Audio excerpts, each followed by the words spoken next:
तो श्रीमद् भागवत जी में एक महात्म्यमय कथा आती है, बहुत ध्यान से सुनना। जब भगवान के परपौत्र वज्रनाभ वो जब वृंदावन आए, भगवान के स्वधाम जाने के बाद, सब लोग बहुत ध्यान पूर्वक सुनो, इधर देखो, बिल्कुल एकाग्र चित्त से सुनना। भगवान के परपौत्र वज्रनाभ जब वृंदावन आए, तो वृंदावन आकर के जब उजड़ा हुआ वृंदावन देखा, क्योंकि भगवान के जाने के बाद सब बिल्कुल शांत हो चुका था, तब वज्रनाभ ने अपने चित्त को सुख देने के लिए, और 16,100 पटरानियां भी भगवान के वज्रनाभ के साथ थीं, उनको सुख देने के लिए सांडिल्य मुनि से पूछा कि हम क्या करें जिससे हमारे चित्त को सुख मिले। तब सांडिल्य मुनि ने और श्री यमुना महारानी ने आज्ञा दी कि आप लोग गिरिराज जी में जाकर के कीर्तन करो, तब लता पत्रों में से श्री उद्धव जी आएंगे, वो आपको कथा सुनाएंगे, उस कथा से आपका मन शांत होगा। तब वज्रनाभ जी ने इंद्रप्रस्थ के राजा, उस समय वर्तमान में कौन थे, परीक्षित को आमंत्रित किया और परीक्षित जी से कहा कि कथा सुनाएंगे उद्धव जी, हम आप सब लोग बैठ के सुनेंगे। ये बात सुखदेव जी के कथा सुनाने से बहुत पहले की है। तो श्री परीक्षित जी महाराज बड़े प्रसन्न थे कि जिन भगवान ने मेरी मातृगर्भ में प्रवेश करके मेरी रक्षा की, उनकी कथा मुझे सुनने का अवसर मिलेगा। उद्धव जी महाराज लता गुल्मों से प्रकट होकर के जैसे ही व्यास आसन पर आकर के विराजे, सारे श्रोता सामने बैठे थे। यहीं पर वज्रनाभ बैठे हैं, 16,100 भगवान की पत्नियां बैठी हैं, और यहीं थोड़ी दूरी पर ही परीक्षित बैठे हैं। परीक्षित इतने भाव में भर गए थे कि आज मुझे कथा सुनने को मिलेगी। तभी उद्धव जी ने उनको बुलाया, बोले इधर आओ, और परीक्षित से कहा हम तुमको एक आज्ञा करना चाहते हैं। बोले क्या? बोले कलयुग आने वाला है और आप इस पृथ्वी के राजा हो परीक्षित। यदि आप यहां बैठ के कथा सुनते रहे और कलयुग ने पूरे विश्व पर आक्रमण कर दिया, तो ये कथाएं जीवन में कोई नहीं सुन पाएगा। इसलिए राजा होने के नाते हम आपको आज्ञा करते हैं कि आप कथा छोड़ करके जाइए और जाकर के सबसे पहले कलयुग को रोकिए, क्योंकि कलयुग को नहीं रोका गया तो जीवन में भविष्य में कोई भी कथा नहीं सुन पाएगा। वो मन मौजी है, अपने मन से पूरी दुनिया में व्याप्त हो जाएगा। बहुत ध्यानपूर्वक सुनिएगा।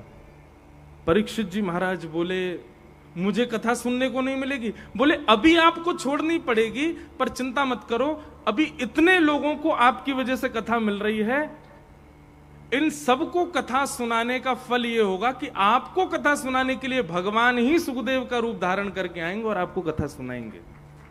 पर अभी आपको इस कथा को छोड़ के जाना पड़ेगा। तब परीक्षित जी अपने जीवन की प्रथम कथा के शुरुआत में ही उनको जाना पड़ा और बीच में ही कलयुग को रोकना पड़ा, 5 स्थानों पर बांधना पड़ा। उसी के फलस्वरूप फिर श्री सुखदेव जी आए और आकर के उन्होंने परीक्षित को कथा सुनाई। तो जिन बालक का ये प्रश्न है कि महाराज जी मुझे समिति के कार्यों से बीच में उठ के जाना पड़ता है, आप उठ के जाते हैं, इस वजह से 5 लोग कथा सुन पाते हैं। आपसे कोई काम, आपको कोई काम दे रखा है और आपने अगर वो काम छोड़ दिया, कथा में ही लगे रहे, वो काम बिगड़ जाएगा, तो उस काम के बिगड़ने से ना जाने कितनों को कथा से वंचित होना पड़ेगा, तो वो अपराध हो जाएगा। इसलिए कार्यकर्ताओं को, समिति के लोगों को, ये समिति वाले कथा नहीं सुन पाते। समिति वाले जो यहाँ बैठे हैं उनसे भी पूछ लो, ये भी कथा नहीं सुन पाते होंगे। कभी कोई आ गया, कभी कहीं जाना, कभी कहीं जाना। तो व्यवस्था प्रमुखों को तो बीच में जाना पड़े, उसमें कोई अपराध नहीं है, पर जो खाली बैठे हैं फिर भी उठ के चले जाते हैं, उनको तो दंड लगता है, उनको तो अपराध लगता है। जो केवल उबासी लेने बैठे थे, कथा में कोई काम नहीं था। वैसे तो एक बात कहें, जलंधर के सब हमारे श्रोता बड़े ध्यान से सुनते हैं, बस पहले दूसरे दिन उठ के गए थे, फिर नहीं उठ के गए, फिर तो एकाग्रचित्त होकर के बैठते हैं सब। पर आपको कोई काम नहीं है, कोई ऐसी जरूरी व्यवस्था नहीं है, फिर भी आप कथा छोड़ करके जाते हैं, इसमें अपराध कुछ नहीं लगेगा, पर आप बहुत बड़े भाव से वंचित हो जाओगे। लेकिन आपको कोई कार्य है, आपसे आपकी कार्य उत्कर्ता से 5 लोग कथा सुन रहे हैं तो आपको जाना चाहिए, पर जाना कैसे चाहिए कि ना व्यास को पता चले ना श्रोता को पता चले, चुपचाप खिसक जाओ। तो इस प्रकार ये कुछ प्रश्न थे। भगवान ने सब ब्रजवासियों से कहा जिनकी शरण में आए उन पर भरोसा तो रखो। सब ब्रजवासियों ने आंख बंद करके गिरिराज जी को प्रणाम किया। नन्हे से बाल कृष्ण प्रभु ने एक तरफ से गिरिराज जी को 2 भुजाओं से अधर किया और भीतर प्रवेश करके 7 कोस लंबे चौड़े गिरिराज पर्वत को अपनी बाम हस्त की कन्नी उंगली के नख पर धारण कर लिया। बोल गिरवरधारी गोपाल की। सब ब्रजवासियों से कहा आ जाओ आ जाओ आ जाओ, सब अपनी अपनी छड़ी लेके आ जाओ। सब ब्रजवासी अपनी अपनी छड़ी लेकर के श्री गिरिराज जी के नीचे खड़े है गए और सबने अपनी अपनी छड़ी लगा दी। बंधुओं, गिरिराज जी कितने बड़े हैं? कितने बड़े हैं गिरिराज जी? 7 कोस लंबे, और गर्ग संहिता की बात माने तो 7 कोस लंबे, 7 कोस चौड़े, 7 कोस ऊंचे। इतने बड़े हैं गिरिराज जी। 1 कोस में 3 किलोमीटर, 21 किलोमीटर के हैं गिरिराज जी। रोज तिल भर भीतर जा रहे हैं, इसलिए अब गिरिराज जी बहुत छोटे से दिखते हैं, लेकिन जब ठाकुर जी ने उठाए तब इतने विशाल थे। इतने विशाल गिरिराज जी के नीचे सब ब्रजवासी पतली पतली छड़ी लगा करके खड़े हो गए, और सब इतने जोर से लगा के खड़े हैं कि मानो इन्होंने ही गिरिराज जी उठा रखे हैं। अच्छा, हम पे 2 दिन से रोज आ रहा है, बोले महाराज जी ये बताइए पूछरी के लौठा की हुप हुप प्यारे का मतलब क्या है? अब ध्यान से सुनो। ठाकुर जी ने जैसे ही गिरिराज जी अपने बाम हस्त की कन्नी उंगली पर धारण किए तो विशाल गिरिराज जी कभी इधर को जा रहे हैं, कभी इधर को, बीच में ठाकुर जी खड़े हैं, तराजू की तरह गिरिराज जी ऐसे झूल रहे हैं, कभी इधर को जाम। अब हम लोगों को तो लगता था, आज तक मैं भी यही सोचता था कि ठाकुर जी ने सीधे उठा लिए, स्थिर हो गए, पर नहीं, गिरिराज जी झूल रहे हैं, कभी इधर को जा रहे हैं, कभी इधर को जा रहे हैं। तो जहां की तरफ गिरिराज जी झुकते हैं सब ब्रजवासी अपनी अपनी छड़ियां लगाते हैं, और छड़ी लगा करके सब बोलते हैं हुप हुप प्यारे। अब जैसे ही जोर लगाते हैं अपनी छड़ी की तो वो गिरिराज जी ऊपर जाते हैं। जैसे ही ऊपर होते हैं तो सब ब्रजवासी कहते हैं प्यारे की जय हो, शाबाश है बंशी वारे, शाबाश है। अब इसमें पूछरी के लौठा कौन है? ये हनुमान जी का ही स्वरूप है। जैसे गिरिराज जी जहां को झुके सब ब्रजवासी छड़ी लेके भागे, और उन ब्रजवासीन के पास बढ़िया बिल्कुल हत्ते तगड़े श्री हनुमान जी महाराज भी आ जाएं, और हनुमान जी आकर के भी अपनी अपनी अपनी भुजा लगामे गिरिराज जी को ऊपर करें, तो पूछरी के लौठा दौड़ करके आमे तो सब उनको नाम ले में पूछरी के लौठा की हुप हुप प्यारे।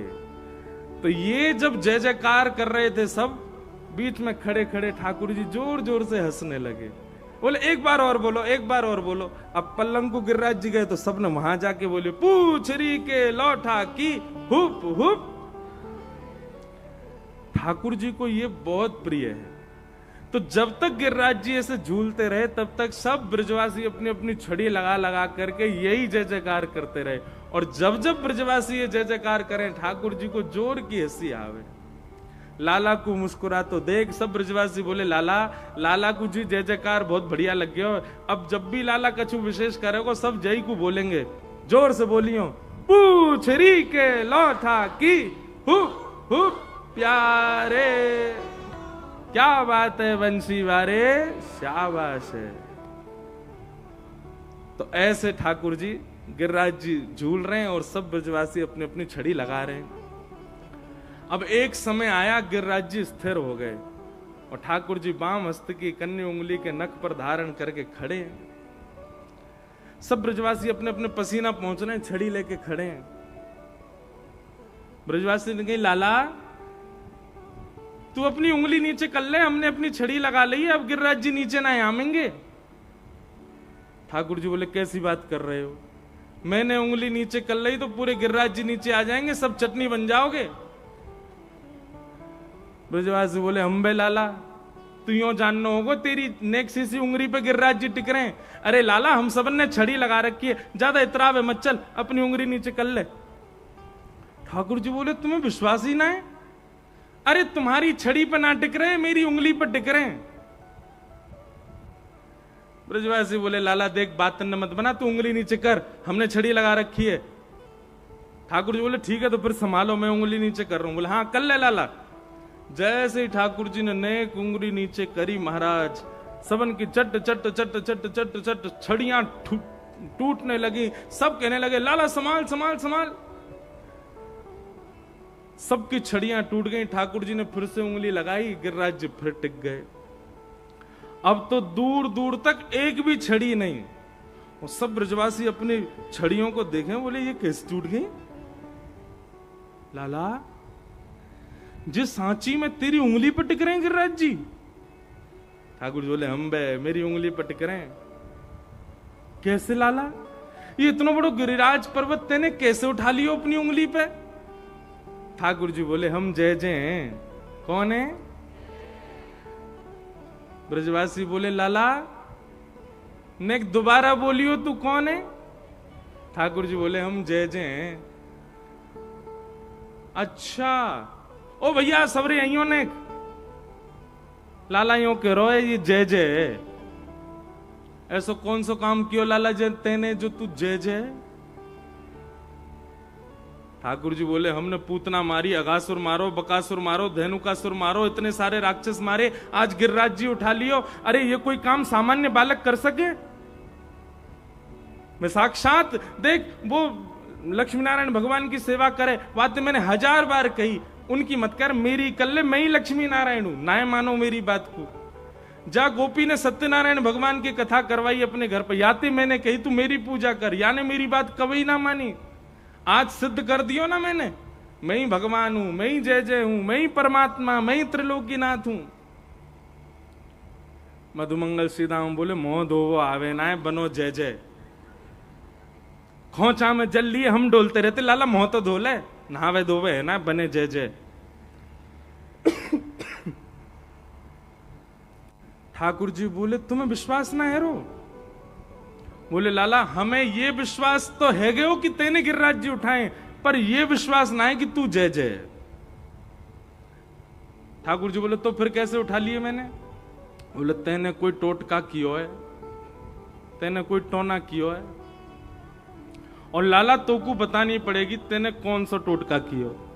ठाकुर जी जोर से हंसने लगे और नेत्रों से प्रेमाश्रु छलकने लगे। क्यों? ठाकुर जी मन में विचार कर रहे हैं कि इन ब्रजवासियों का कितना प्रेम है मेरे प्रति कि मैं अपने मुख से 20 बार कह रहा हूं कि मैं भगवान हूं। मैं इतने बड़ी बड़ी क्रिया करता हूं, इन क्रियाओं को देख करके कोई भी व्यक्ति मान जाएगा कि मैं भगवान हूं। आज मैंने इतना विशाल गिरिराज पर्वत उठा लिया, तब भी इन ब्रजवासियों को यह नहीं लगता कि मैं परमात्मा हूं। इसीलिए ब्रजवासी अति प्रिय हैं ठाकुर जी को। क्यों? क्योंकि ठाकुर जी की प्रभुता को कभी विशेष माना ही नहीं ब्रजवासियों ने।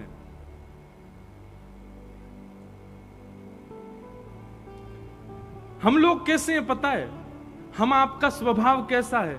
हम व्यक्ति की प्रभुता देख करके ही उससे संबंध बनाते हैं, उसकी विशेष गुण पर ही रीच करके उसको अपना मानते हैं, पर ब्रजवासी नहीं।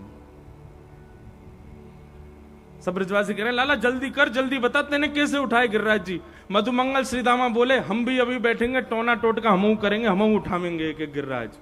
जल्दी बता लाला तेने कैसे उठाए हो। ठाकुर जी बोले अब क्या बताऊं मैं इनको। सहज भाव में ठाकुर जी कह रहे हैं कछु माखन को बल बढ़ो, कछु गोपन करी सहाय, श्री राधे जू की कृपा सो मैंने गिरिवर लियो उठाए। अरे भैया ब्रजवासियों, जे सब भैया तुम सत्य कह रहे हो, मैं कोई जय जय ना हूं, तुम सबन की कृपा से ही मैंने गिरिराज जी उठाए। ब्रजवासी बोले लाला कैसे उठाए, उन्हें बता देने। बोले तुम सबन के घर से चुरा चुरा के मैंने मक्खन खायो, वही मक्खन सो मुंह में इतनो बल आ गयो। मैं अकेलो यशोदा मैया के घर को मक्खन खातो तो इतनो बल नहीं आतो, पर ऐसी मेहनत कर कर के गोपी मक्खन निकासे और वह मक्खन को जाए जाए के मैंने चुरायो, वही से मुंह में ताकत आ गई, मैंने गिरिराज जी उठा लिए। लेकिन इतने ते काम नहीं चलो, और बोले कुछ गोपन करी सहाय, आप गोप ग्वालन ने मेरी बड़ी सहायता करी। गोप ग्वाल बोले लाला सहायता तो हम कर रहे, हमने छड़ी लगाई लेकिन छड़ी टूट गई हमारी।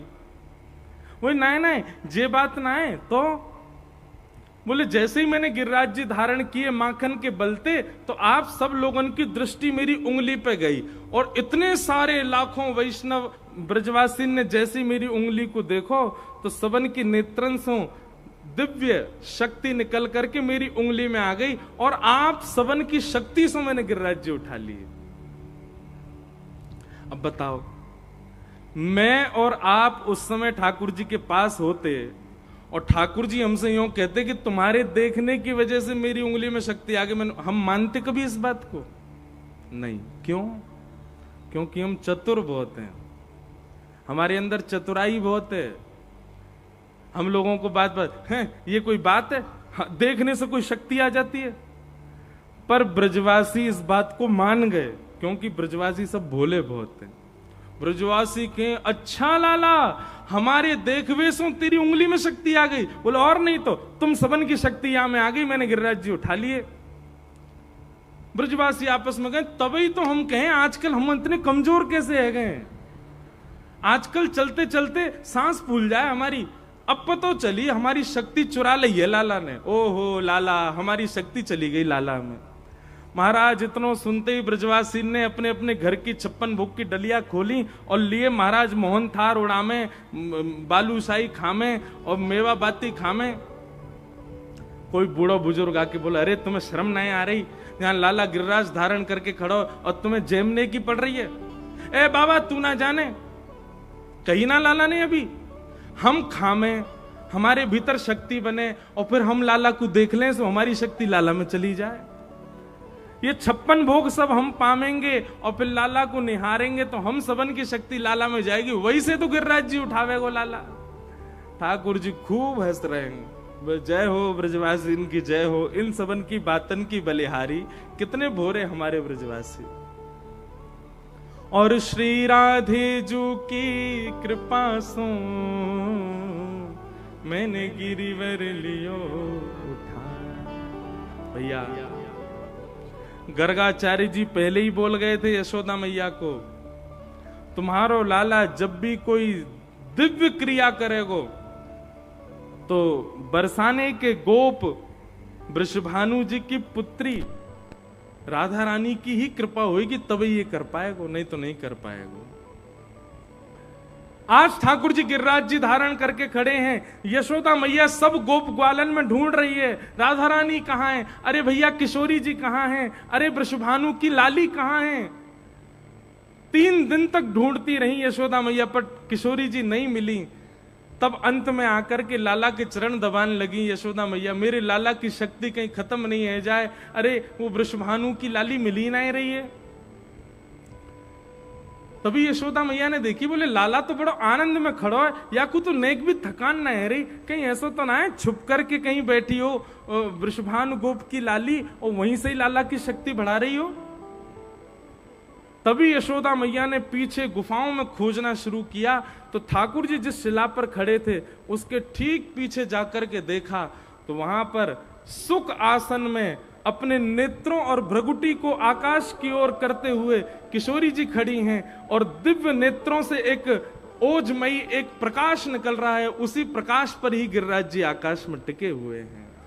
श्री राधे जू की कृपा सो मैंने गिरिवर लियो। मैं तो कथा में कह दूं भैया, ठाकुर जी तो केवल दिखावे के मारे यूं खड़े है गए, वास्तव में गिरिराज धारण तो हमारी श्री जी ने किया है, गिरिराज धारण तो हमारी किशोरी जी ने किया है। और ठाकुर जी को तो फिर भी उंगली लगानी पड़े, किशोरी जी तो अपनी केवल भ्रगुटी मात्र पर गिरिराज जी धारण कर ले, ऐसी हमारी किशोरी जी। बोलो वृषभानु दुलारी की। असली गिरवरधारी कौन है? श्री जी, किशोरी जी, हमारी लाडली जी हैं। उन्हीं की कृपा से ही गिरिराज जी धारण हो।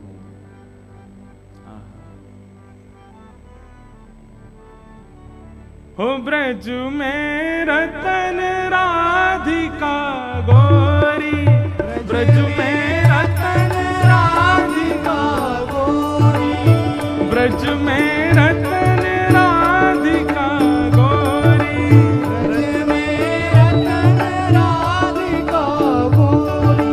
ओ राधिका गोरी, राधिका गोरी, राधिका गोरी, राधिका गोरी, राधिका गोरी, राधिका गोरी, राधिका गोरी, राधिका गोरी। ओ ब्रज में, आ ब्रज में, ओ ब्रज में रतन राधिका गोरी, ब्रज में रतन राधिका गोरी, ब्रज में रतन राधिका गोरी। ओ ब्रज में रतन गाओ भाव से। राधिका गोरी। ओ राधिका गोरी, राधिका गोरी, राधिका गोरी, राधिका गोरी, राधिका गोरी, राधिका गोरी, ओ राधिका गोरी, राधिका गोरी। ओ ब्रज में, आ ब्रज में, ओ ब्रज में रतन राधिका गोरी, ओ ब्रज में रतन राधिका गोरी, आ ब्रज में रतन राधिका ओ गोरी। ब्रज में रतन राधिका गोरी। अब श्री कृष्णदास जी का पद है, वे कह रहे हैं ब्रज की रतन कौन है? किशोरी जी। तो भैया रतन चुरावे को काम है हमारे लाला को। वो किशोरी रूपी रतन चुरायो कौन ने? बोले ठाकुर जी ने चुरायो। कैसे चुरायो? हर लीनी वृष भानु भवन ते, हर लीनी वृष भानु भवन ते, ओ हर लीनी वृष भानु भवन ते, हर लीनी वृषभानु भवन ते, वृषभानु भवन ते, वृषभानु भवन ते, वृषभानु भवन ते, भानु भवन ओ ते, वृषभानु भवन ते, वृषभानु भवन ते, वृषभानु भवन ते, वृषभानु भवन ते, ओ हर लीनी वृषभानु भवन ते, हर लीनी वृषभानु भवन ते। कौन? नंद सुवन की जोरी,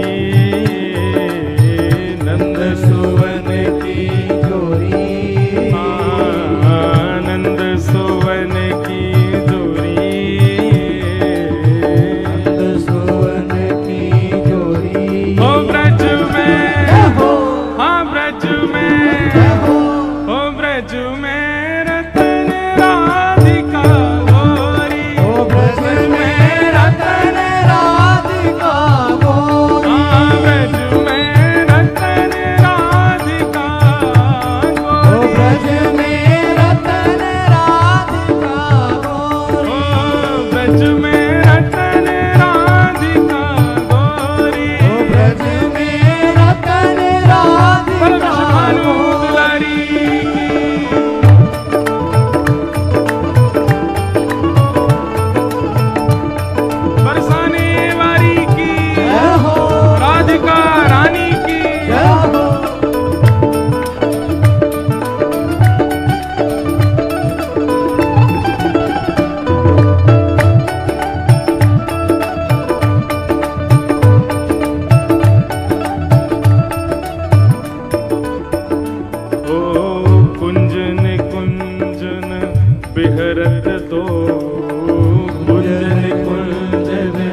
कृष्णदास प्रभु गिरधर नागर, कृष्णदास प्रभु गिरधर नागर, हे कृष्णदास प्रभु गिरधर नागर, कृष्णदास प्रभु गिरधर नागर, हे गिरधर नागर, गिरधर नागर, नागरो नटवर नागर, नटवर हे नागर, प्रभु गिरधर नागर, गिरधर नागर, नागरो नटवर नागर, नटवर हे नागर, प्यारो गिरधर नागर, गिरधर नागर, नागरो नटवर नागर, नटवर नागर, ओ कृष्णदास प्रभु गिरधर नागर, कृष्णदास प्रभु गिरधर नागर, ओ नागरी नवल किशोरी, नागरी नवल किशोरी, नागरी नवल किशोरी,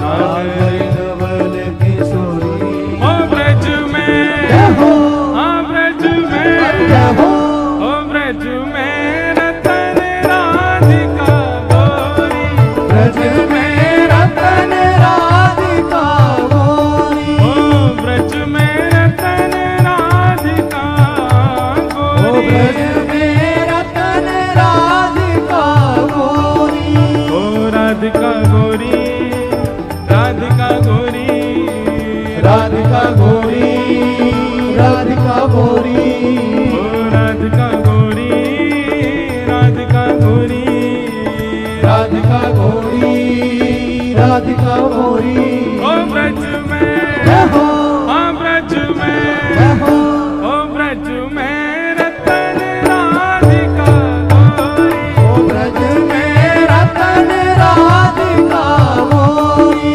ब्रज में रतन राधिका ओ ब्रज गोरी, में रतन राधिका गोरी, हे ब्रज में रतन राधिका गोरी, ओ ब्रज में रतन राधिका गोरी, हे ब्रज में रतन राधिका गोरी, ओ ब्रज में रतन राधिका गोरी, ओ पिय भुज कंद दिए शोभित मन, पिय भुज कंद दिए, हाँ पिय भुज कंद दिए शोभित मन, ये भुज दंड दिए शोभित, हाँ दिए शोभित मन, दिए शोभित मन, दिए शोभित मन, दिए शोभित, हाँ दिए शोभित मन, दिए शोभित मन, दिए शोभित मन, दिए शोभित, हे पिय भुज कंद दिए शोभित मन, ये भुज दंड दिए शोभित, घन दामिनी दुत जोरी, घन दामिनी दुत जोड़ी, ओ घन दामिनी दुत जोरी,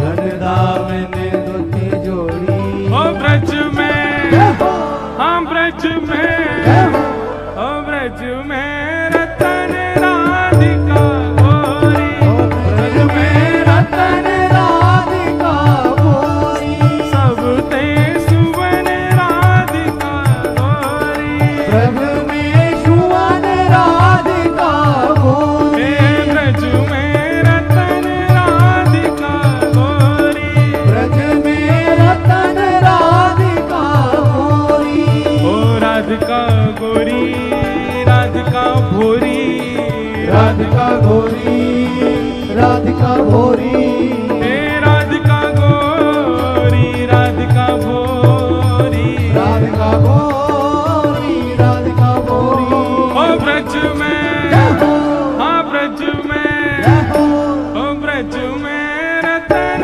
राधिका गोरी, ओ ब्रज में रतन राधिका गोरी, ब्रज में रतन राधिका गोरी,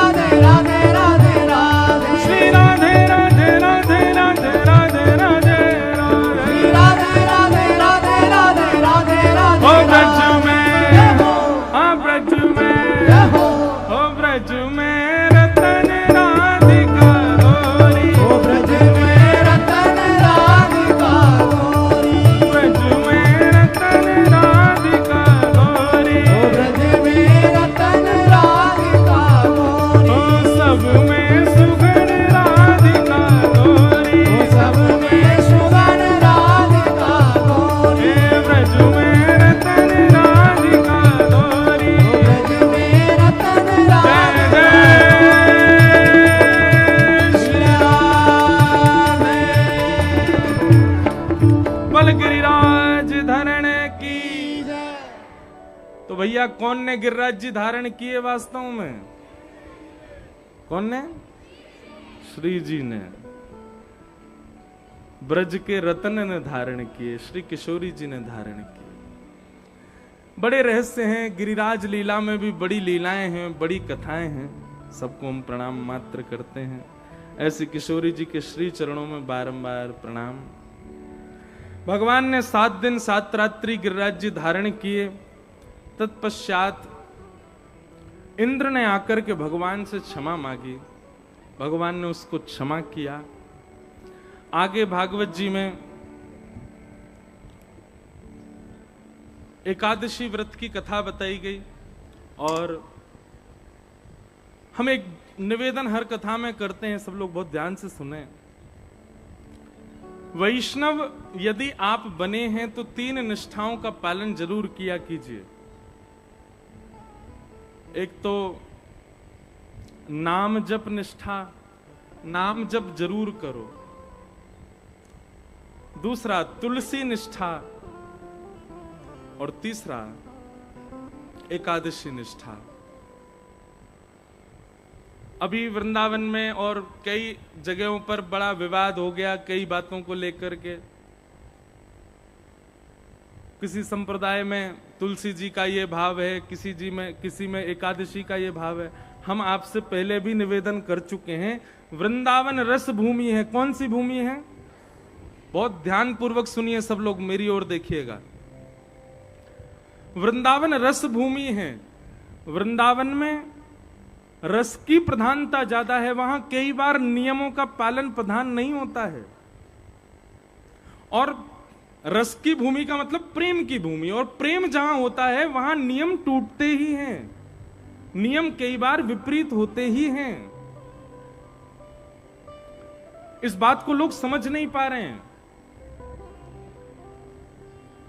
पूरे भारत में वेदों की बातें प्रधान मानी जाती हैं, शास्त्रों की बातें प्रधान मानी जाती हैं, और उन्हीं के आधार पर ही व्यक्ति का नियम, साधक का नियम बनाया जाता है। पर वृंदावन प्रेमियों की भूमि है। वहां साधक नहीं होते, वहां साधु नहीं होते, वहां संत नहीं होते, वहां प्रेमी होते हैं। और प्रेमियों में कई जगह नियम नहीं होता। अभी तो आपको थोड़ा थोड़ा पता चल रहा है। वृंदावन की कई रस भीतियों की नीतियों की बात आप सुनेंगे तो आप कहेंगे ये भी होता है। अब बिहारी जी में आप सब लोग जाते हैं जन्माष्टमी के दिन। उस दिन ठाकुर जी का सुंदर उत्सव होता है। मंगला आरती जन्माष्टमी के दिन होती है बिहारी जी की। पर एक बात बिल्कुल स्पष्ट रूप से समझिएगा, हरिदास संप्रदाय में जन्माष्टमी नहीं मनाई जाती। वहां जन्माष्टमी के दिन आचार्य उत्सव मनाया जाता है। स्थान के हरिदास परंपरा के कोई आचार्य उसी दिन प्रकट हुए, उनका उत्सव प्रधान माना जाता है। वहां पर श्री कृष्ण जन्माष्टमी प्रधान नहीं है। आप कहोगे वृंदावन में बिहारी जी में ही कृष्ण जन्माष्टमी प्रधान नहीं है। अब आप हरिदास परंपरा में जाएंगे तो हरिदास परंपरा में स्पष्ट कहते हैं, सब लोग इधर देखो, बहुत ध्यान से सुनो, हमारे नित्य किशोर अजन्मा। हरिदास परंपरा का नियम क्या है कि हमारे ठाकुर जी अजन्मा हैं, उनका कभी जन्म ही नहीं होता। आप कहो तो फिर कृष्ण जन्माष्टमी ये सब क्या है? बोले जो लोग ठाकुर जी को जानते नहीं, उनको जनाने के लिए वही हमारे नित्य किशोर जन्म लेकर के उनके लिए आए। हमारे लिए तो अजन्मा ही है। अब इस रस भीति को आप नहीं समझ पाओगे, अलग ही है।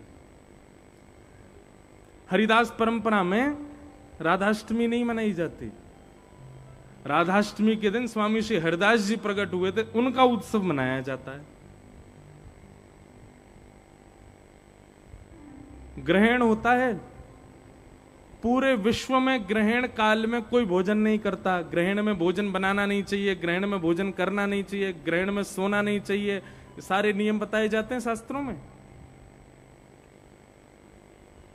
तटीय स्थान में और हमारे हरिदास परंपरा में आप चले जाओ तो वहां ग्रहण के काल में तो भंडारा होता है।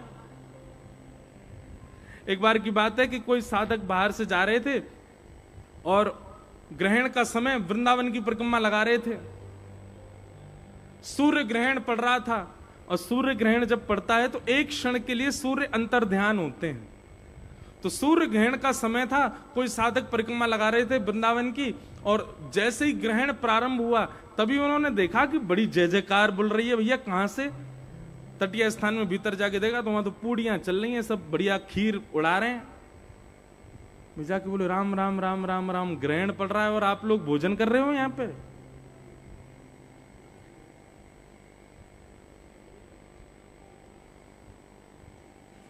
तटीय स्थान के साधक बोले भैया तुम यार रस को नहीं समझ पाओगे, तुम्हारे लिए चंद्र ग्रहण है, तुम्हारे लिए सूर्य ग्रहण है, हमारे लिए तो ये चंद्र और सूर्य भी श्री ठाकुर जी और किशोरी जी के रूप हैं। जब ग्रहण पड़े तो हम तो ये माने कि आज भैया श्याम सुंदर और किशोरी जी को मिलन है रहे हो, वही के लिए हम लोग तो यहाँ तो भंडारों पा रहे हैं, उसके पद भी हैं।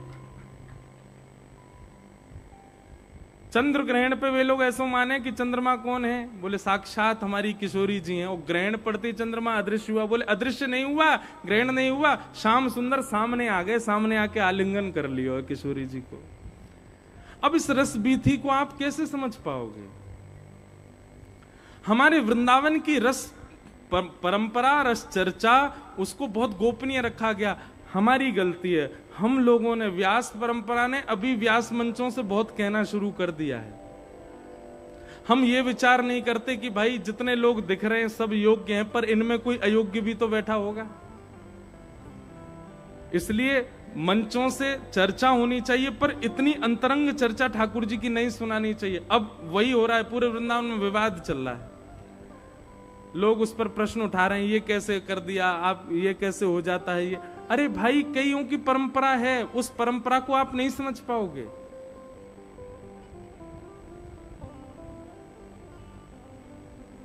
अब हमारे वृंदावन में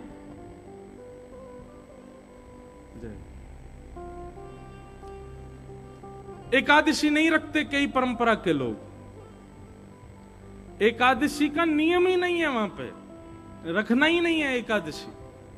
और हमारे शास्त्र कहते हैं कि एकादशी करनी चाहिए, एकादशी नहीं करो तो कितना घनघोर पाप लगता है। बहुत सावधानी से सुनो सब लोग, बोलो वृंदावन बिहारी लाल की। इधर देखो सब लोग, यहां देखो, 2 दिन और देख लो हैं, फिर कहीं देखियो।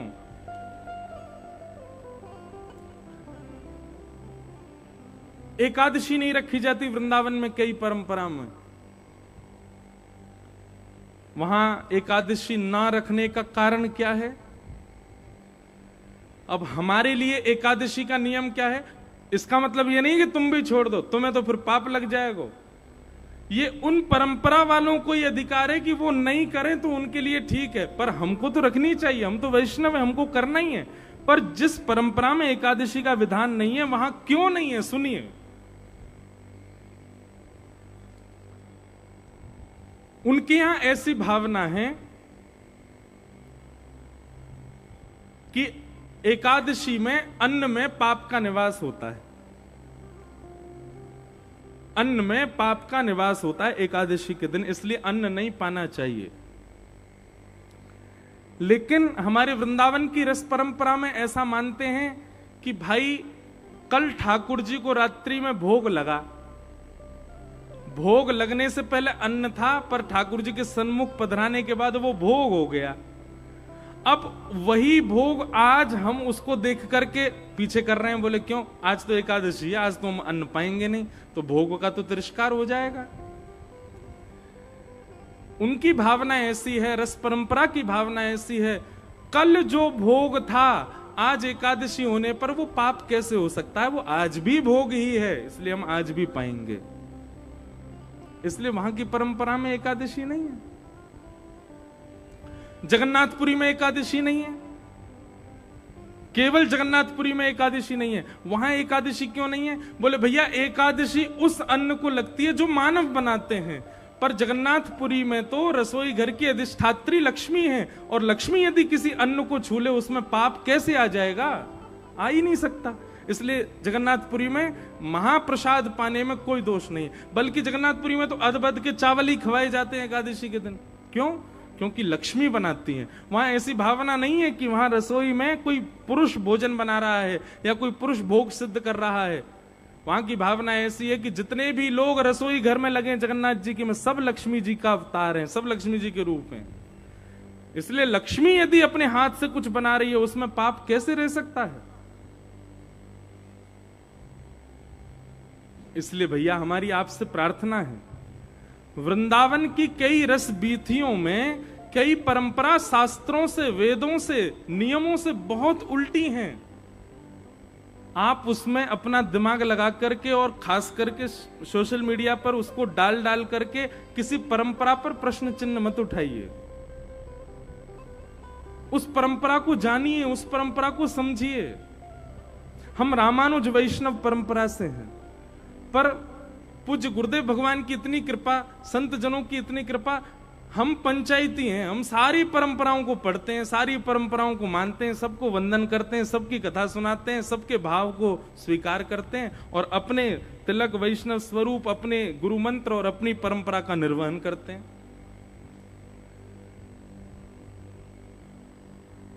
इसलिए भैया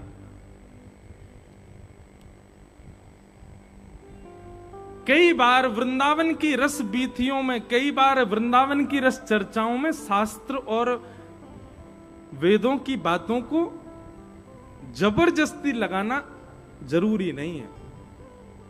वृंदावन अलग है।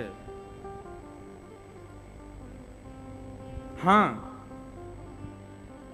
आप किसी अन्य स्थान की बात करो, वहां पर जरूर शास्त्र सम्मत बात होगी, पर वृंदावन में नहीं।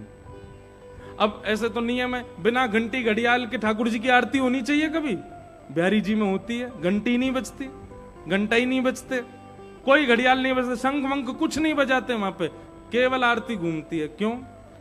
ने 100 लाला है, जोड़ते शंख बजा दियो, घंटी घड़ियाल बजा दी, डर जाएगो। या हमारे बिना घंटा घड़ियाल की ठाकुर जी की आरती हो जाती है। पूरी दुनिया में ठाकुर जी ब्रह्म मुहूर्त में उठते हैं, बिहारी जी हमारे 8 बजे उठते हैं। क्यों? बोले ने 100 लाला है, आराम से उठेगो, सो के, इतनी जल्दी ना उठेगो। क्यों? ये प्रेम की बात है ना।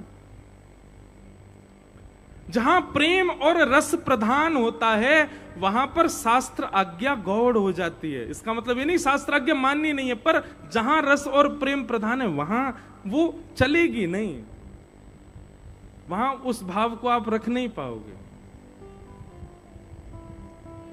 इसलिए भैया वृंदावन की कई परंपराओं में जो परंपरागत है उसको स्वीकार कीजिए, आप अपनी परंपरा का पालन करो। जालंधर से अमृतसर जाने के 4 तरीके हैं। ट्रेन से चले जाओ, बस से चले जाओ, पर्सनल गाड़ी से चले जाओ, बहुत ही पैसा आगे हो तो हेलीकॉप्टर से चले जाओ।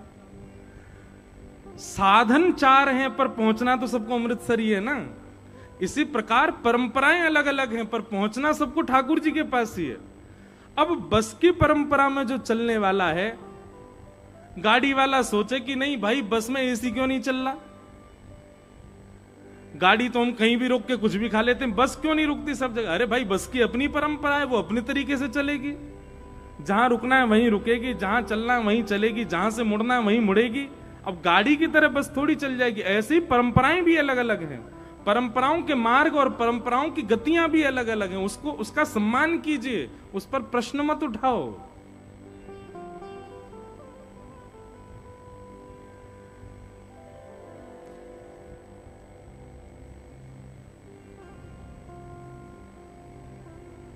वृंदावन की रस परंपरा को समझना बहुत मुश्किल है बंधुओं। इसीलिए हमारे यहां कहते हैं प्रेम को प्रमुख यही वृंदावन धाम, प्रेम ही ते पायो श्याम रसिया ने नाम, याए जाने कहां गंवार। ये गंवार नहीं समझ पाते वृंदावन के प्रेम को। प्रेम नदिया की सदा उल्टी बहे। अब हमारे वृंदावन शतक में कहते हैं कि वृंदावन में यदि कोई आपका बहुत सम्मान करे, वृंदावन में यदि कोई आपसे बहुत प्यार से बात करे, तो यूं समझ जाना जरूर आपने कोई पाप किया है। क्यों?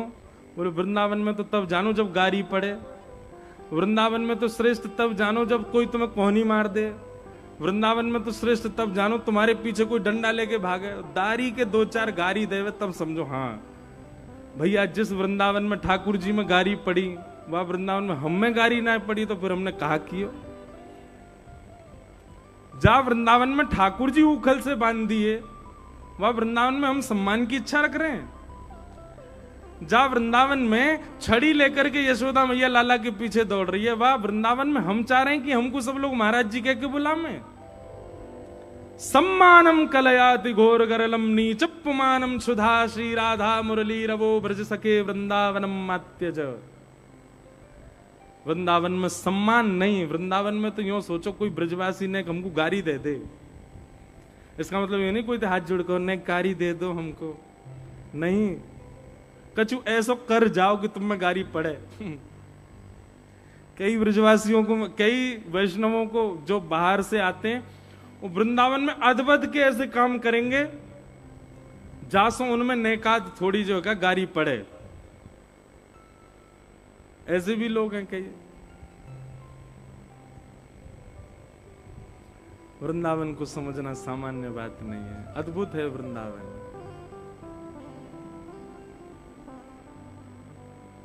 सम्मानम कलयाति घोर गरलम नीचपुमानम सुधा श्री राधा मुरली वरवो ब्रज सखे वृंदावनम मात्यज।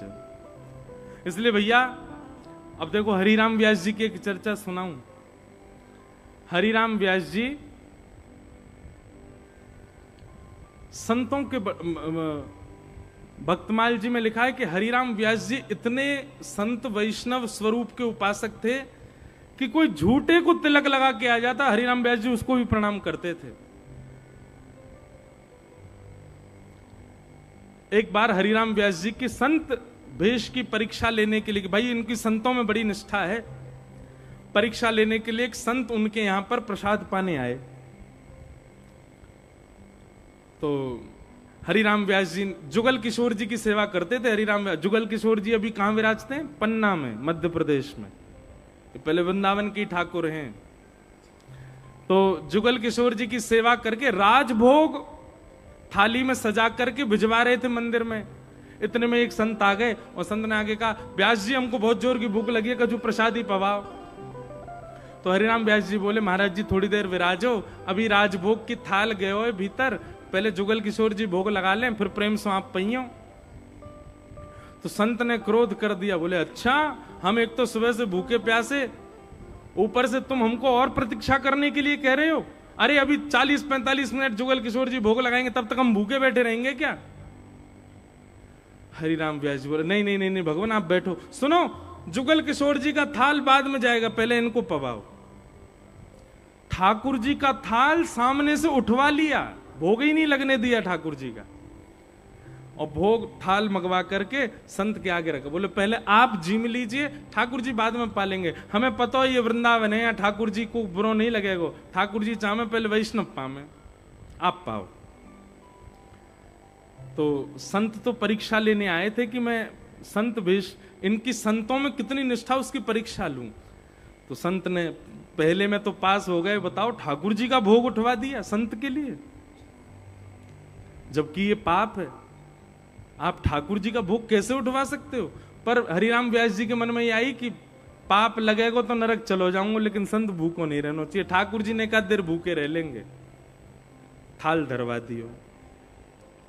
अब संत ने जीवना प्रारंभ किया। जैसे ही जीवना प्रारंभ किया महाराज, तो कुछ स्वाद में कुछ ऊपर नीचे हो गया था, कुछ कहीं मिर्च ज्यादा हो गई होगी, कुछ हुआ होगा। अब संत तो इतने उतावले हो गए, अरे बहुत जोर की मिर्च लग गई, जल लाओ जल लाओ। जल लाने में विलंब कर दिया तो संत ने क्रोध में भर के पूरी थाल उठा करके हरिराम व्यास जी के सिर पे ही मार दी।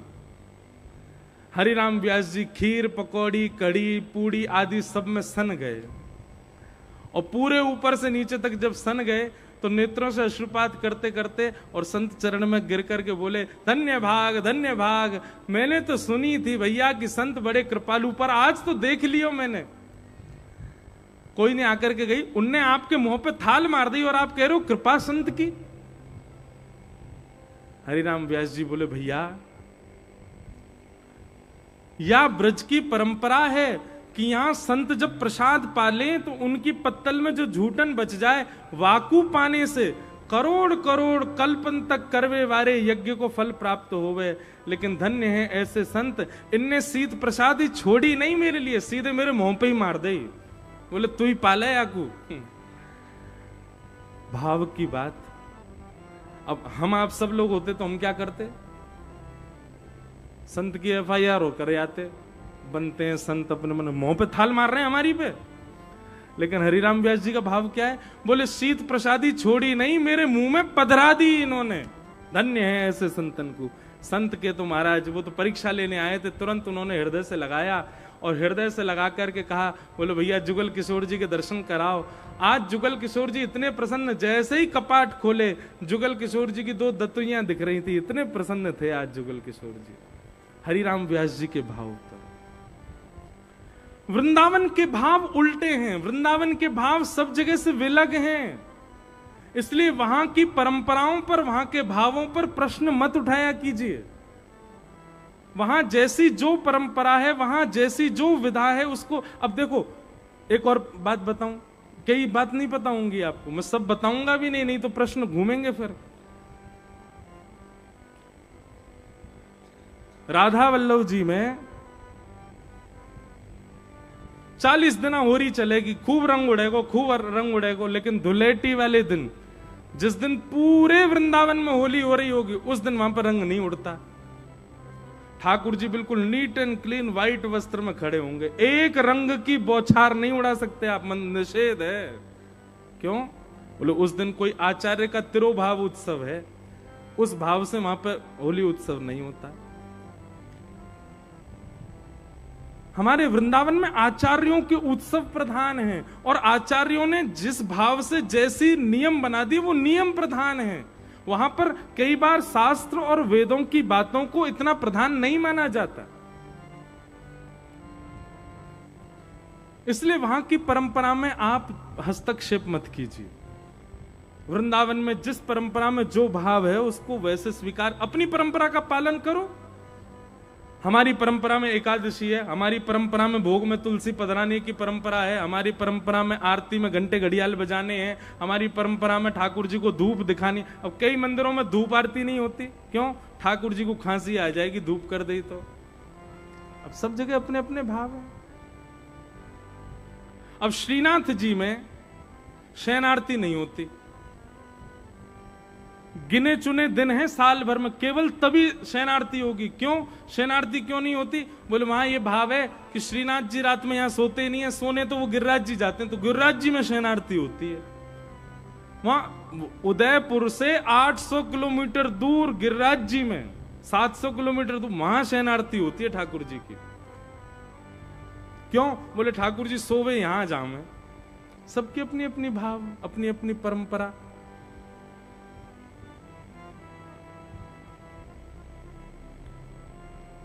इसलिए भैया उनमें ज्यादा हस्तक्षेप मत करो।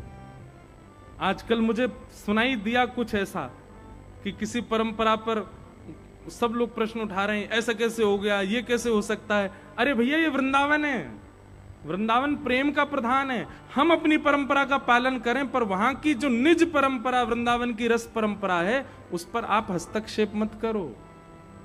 वहां है ऐसा तो वहां होने दीजिए।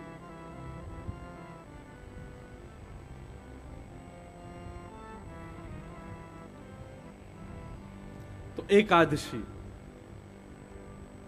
अब कंठी माला पहनना सब परंपराओं में अनिवार्य है, पर कई परंपरा में ऐसी भावना है कि कंठी माला स्नान करते समय मत पहनो। क्यों? बोले आप स्नान करते हैं तो तुलसी जी का जल पैरों में जाता। अब उनकी भावना देखो तो वो भी सही है, पर कई परंपराओं में कैसी भावना है? बोले कंठी माला गले में हो और तब आप स्नान करो, तो कंठी से स्पर्श करती जल जो है वो गंगा से भी पवित्र हो जाता है, वो यमुना जी से भी पवित्र होता है, और उस जल का जब तन पर स्पर्श जाता है तो हम अत्यंत पवित्र हो जाते हैं। उस परंपरा में वो बात सही है, आप असमंजस में मत पड़ो। भाई किसी के घर में भिंडी नहीं बनती तो जबरदस्ती तुम क्यों बनवा रहे हो? सबकी अपनी अपनी परंपराएं, करने दो।